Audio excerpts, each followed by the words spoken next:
C'est dans le plus grand secret que le dirigeant américain s'est envolé dans la nuit de dimanche à lundi des États-Unis. La Maison-Blanche n'a pas précisé comment il était allé à Kiev, mais tous les dirigeants occidentaux prennent le train en Pologne pour rejoindre la capitale ukrainienne.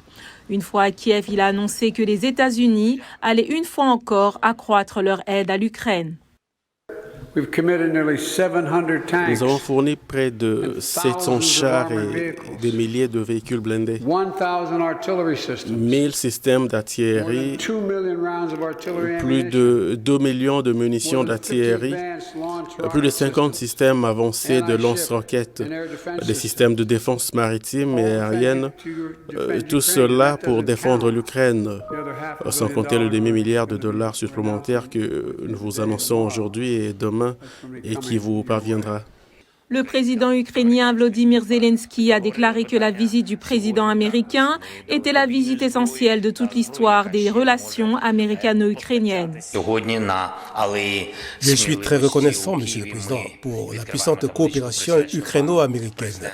Aujourd'hui, sur l'allée du courage, nous dévoilons une plaque dédiée à Monsieur le Président Biden. C'est ce qui sera toujours dans l'histoire et restera pour toujours le premier appel dans la nuit du 24 février de l'année dernière. Nos négociations, une attention constante, immuable et puissante à notre lutte et en fait une attention à la protection de la démocratie ukrainienne, ainsi que la contribution personnelle de Monsieur le Président Biden au renforcement de la position de la liberté dans le monde. Les États-Unis avaient averti la Russie de la visite du président Biden en Ukraine en amont de son départ afin d'éviter tout conflit, a affirmé à la presse le conseiller à la sécurité nationale de la Maison-Blanche, Jake Sullivan.